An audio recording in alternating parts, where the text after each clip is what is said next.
No entanto, os nichos predatórios aqui já são ocupados por outros onicodontes como os criptodontes, mais uma vez provocando competição entre os dois clados. A principal diferença entre esses grupos de onicodontes está em seu armamento. Os pedipalpos robustos em forma de pinça dos ensidontes os tornam muito mais adequados do que os criptodontes para derrubar presas grandes, de modo que os ensidontes podem ser capazes de superar rapidamente a maioria dos criptodontes macropredatório se assumir os nichos dos principais predadores. No entanto, os criptodontes ainda têm a vantagem de capturar presas pequenas e rápidas graças a seus corpos gráceis e membros anteriores raptoriais semelhantes a louva-a-Deus, o que pode permitir que algumas espécies diferenciem seus nichos dos ensidontes o suficiente para não serem totalmente superados. Esses criptodontes rápidos e relativamente pequenos, que chamaremos de taquidontes, estarão entre os relativamente poucos clados orientais que têm a sorte de ser pré-adaptados às pressões provocadas pelo intercâmbio, possivelmente até conseguindo se espalhar pela ponte de terra.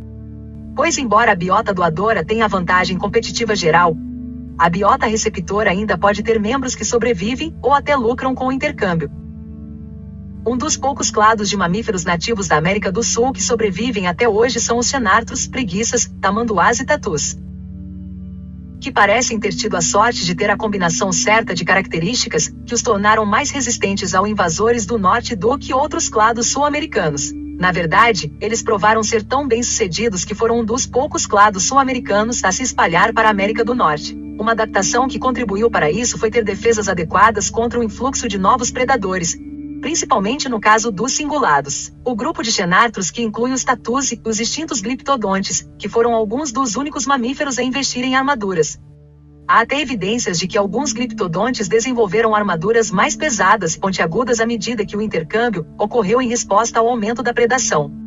Sendo este o caso, os clados orientais com adaptações suficientes contra predadores podem ser alguns dos mais propensos a sobreviver. Com sua concha em faixas e espinhos venenosos, os pronocantídeos são alguns dos mais bem defendidos dos clados orientais. Então eles podem se sair bem durante o intercâmbio e entre eles, a proteção que os filactocantídeos fornecem aos seus simbiontes oplópodes pode ajudá-los a sobreviver, como veremos. Uma concha blindada também é uma característica ancestral entre os placostracãs, e nas áreas em que os predadores ocidentais se espalham, aqueles com as conchas mais impenetráveis serão selecionados. Nos vários milhões de anos após a formação da ponte terrestre, alguns desses placostracãs desenvolverão fileiras de espinhos ao longo de suas conchas para repelir ainda mais os atacantes e armaduras extras em torno de sua cabeça e pernas vulneráveis. Chamaremos esses placostracos mais fortemente defendidos de equinostracanos.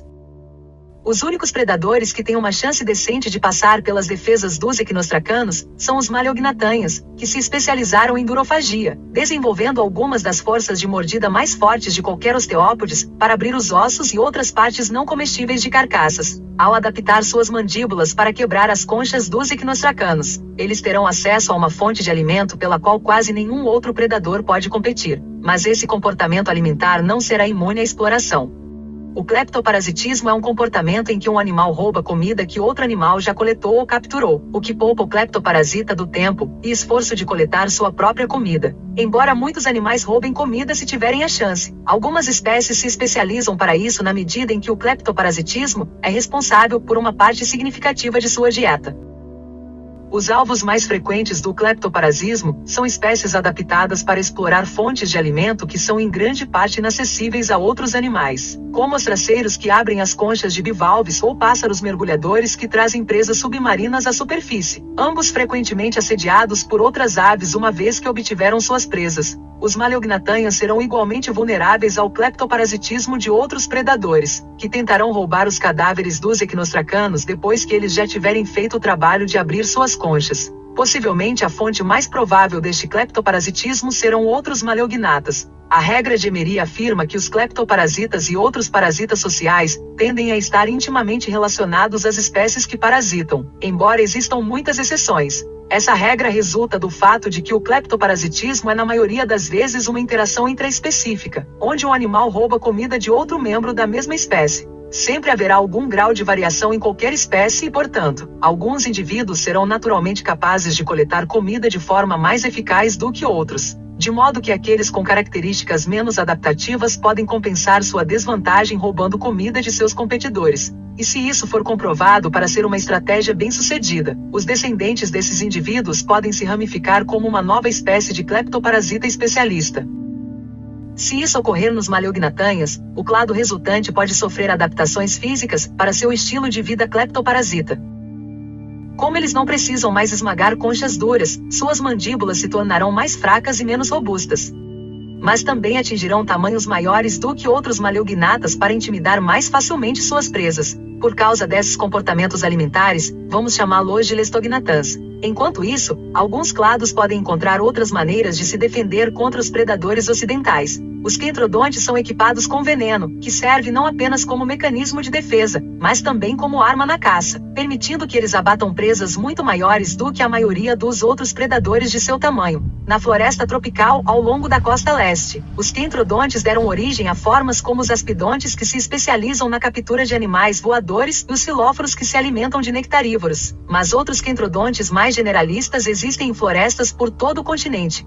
E com seus impressionantes armamentos, eles podem competir por nichos em toda a orla da selva, ao longo da costa norte da ponte terrestre. Seu veneno já lhes dá uma vantagem sobre seus concorrentes ocidentais, mas o aumento da pressão evolutiva de se mudar para novos ecossistemas pode resultar na aquisição de novas adaptações. Todos os Lophostomes têm um par de pedúnculos oculares, cada um com 3 olhos na ponta. Na maioria das espécies, esses olhos são bastante fracos e são melhores em detectar movimento do que imagens nítidas, de modo que alguns grupos podem compensar sua má visão com outros sentidos. Embora a termorrecepção, a capacidade de sentir a temperatura, seja onipresente entre os animais da Terra, um punhado de clados tem a capacidade de processar a radiação térmica infravermelha usando a mesma região do cérebro dedicada à visão, permitindo que eles efetivamente vejam o calor na mesma maneira como eles veem a luz visível. Essa habilidade evoluiu 2 vezes entre as cobras, o que lhes permite detectar o calor corporal das presas e encontrar áreas de calor adequado, bem como em morcegos vampiros, que são capazes de sentir pontos quentes ricos em sangue no corpo de seus hospedeiros. E Melanophylla, os besouros usam seu sensor infravermelho para detectar incêndios florestais, pois suas larvas são adaptadas apenas para se alimentar de madeira recém-queimada. Se um clado de Kentrodontes desenvolvesse a detecção infravermelha, isso não apenas os ajudaria a caçar com pouca luz, mas seria particularmente benéfico quando se trata de detectar animais endotérmicos, pois a endotermia produz inerentemente mais calor corporal do que a ectotermia, permitindo que esses Kentrodontes mais facilmente ataquem presas como os opistópteros e pleuropteros e evitar predadores maiores como os onicodontes. Na Terra, virtualmente todos os clados capazes de detectar infravermelho se evoluíram convergentemente com receptores em forma de poço, que são repletos de vasos sanguíneos para troca rápida de calor, e contêm terminações nervosas que transportam os sinais que detectam para os centros visuais do cérebro. Esses Kentrodontes podem desenvolver receptores semelhantes a partir dos restos das cerdas sensoriais em seus pedúnculos oculares, tornando-se poços vascularizados ao redor dos olhos que transmitem sinais para os lobos ópticos. Mas enquanto esses Kentrodontes, que chamaremos de tripóforos, dependem de seus sentidos e armas para sobreviver, outros Kentrodontes podem se adaptar desenvolvendo novas estratégias de história de vida. Mais uma vez, ecossistemas altamente competitivos como aqueles no centro do intercâmbio tendem a favorecer a seleção K, de modo que outro clado de Kentrodontes pode aumentar as taxas de sobrevivência juvenis, desenvolvendo um comportamento reprodutivo específico. Embora a maioria dos parasitas dependa inteiramente de seu hospedeiro durante toda a vida, os parasitoides passam apenas parte de seu ciclo de vida ligado ao hospedeiro, antes de matá-lo, quando estiverem desenvolvidos o suficiente para sobreviver de forma independente. Na Terra, o parasitismo ocorre em até 10% de todas as espécies de insetos, entre as quais evoluiu dezenas de vezes, e geralmente envolve o animal pondo seus ovos em um hospedeiro, ou dentro de um hospedeiro para servir como uma incubadora viva para suas larvas, que então se alimentam e matam o hospedeiro assim que eclodem. Um clado de Kentrodontes pode iniciar a transição para parasitoide evoluindo para depositar seus ovos no cadáver de presas recém-mortas para fornecer-lhes uma primeira refeição após a eclosão. Mas, ao evoluir o veneno que apenas paralisa o alvo, em vez de matá-lo, o hospedeiro não se decompõe durante o tempo que leva para o jovem se desenvolver. Somente quando os filhotes nascem eles matam e comem o hospedeiro, um comportamento pelo qual esses Kentrodontes se qualificam como parasitoides de pleno direito. Como a maioria dos outros parasitas, os parasitoides são geralmente altamente específicos do hospedeiro, na maioria das vezes coevoluindo com um clado de hospedeiro específico, ou mesmo uma única espécie. Alguns dos animais mais abundantes com os quais esses Kentrodontes parasitoides compartilham as copas das árvores são os escandópodes, que representam uma das primeiras radiações de osteópodes totalmente arbóreos, e desde então sofreram uma diversificação considerável, agora sendo uma visão comum nas florestas de todo o planeta.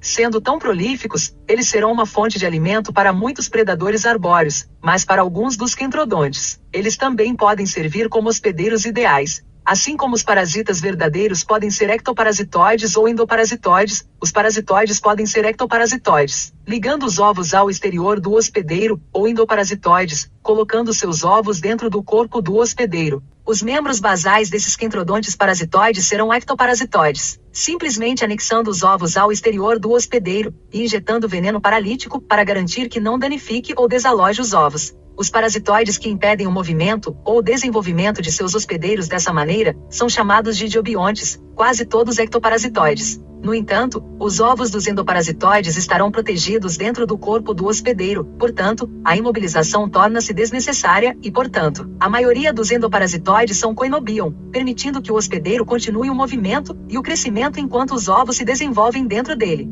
Embora os primeiros membros desses quentrodontes sejam idiobiontes ectoparasitoides, tornar-se coinobiontes pode ajudar algumas espécies a alcançar uma dispersão mais ampla, pois seus hospedeiros ainda em movimento ajudarão a transportar seus jovens em desenvolvimento para novas áreas.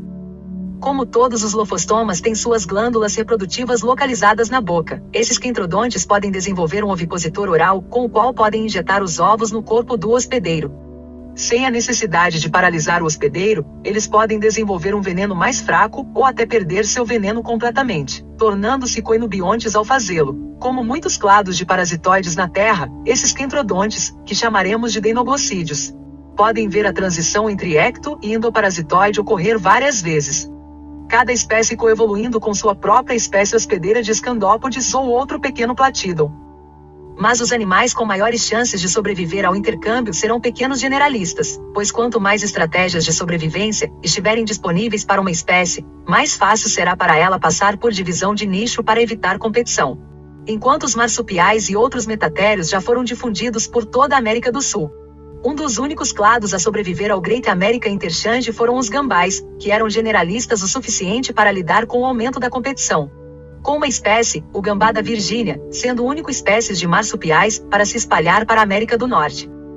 Entre os clados orientais, os pepodontes são adaptáveis o suficiente para se alimentar de tudo que podem encontrar no nível do solo, e seu sistema social permite que eles coletem alimentos de forma mais eficaz e evitem predadores do que outros opistópteros, de modo que podem ter um maior sucesso na migração para o oeste. Eles serão acompanhados por várias outras espécies de lofostome, assim como muitos escandópodes e outros platidons basais, mas a biota ocidental terá seus próprios generalistas, como mesocarnívoros adaptáveis que evoluíram para prosperar em habitados inóspitos e competitivos. Os xenopsidas serão mais do que tenazes o suficiente para cruzar a ponte terrestre. Grande parte do sucesso dos xenopsidas deve-se ao seu arranjo alimentar.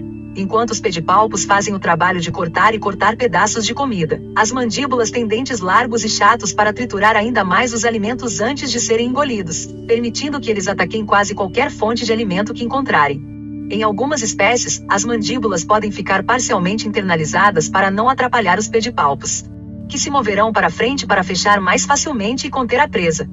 O outro fator importante que leva ao seu sucesso é sua estrutura social. Seus comportamentos de caça em matilha os permitem competir contra predadores maiores em regiões onde a presa é escassa ou difícil de caçar, e sua reprodução cooperativa garante uma alta taxa de sobrevivência entre seus descendentes. Como discutimos no último episódio, a reprodução cooperativa está intimamente associada à monogamia, que maximiza o parentesco entre os descendentes dos membros do grupo para permitir que eles obtenham o máximo de aptidão inclusiva possível, ajudando nos esforços reprodutivos uns dos outros. No entanto, como mencionado anteriormente, ter múltiplos parceiros aumenta a diversidade genética da prole, o que fortalece suas chances de sobrevivência. Essa troca significa que mesmo espécies que exibem reprodução cooperativa podem ocasionalmente buscar parceiros adicionais. No Xenopsis, isso pode ser influenciado por sua hierarquia de dominância, na qual as fêmeas têm maior acesso à comida e oportunidades de acasalamento do que os machos. Isso pode levar a que algumas espécies exibam poliandria, um sistema de acasalamento no qual as fêmeas têm vários parceiros,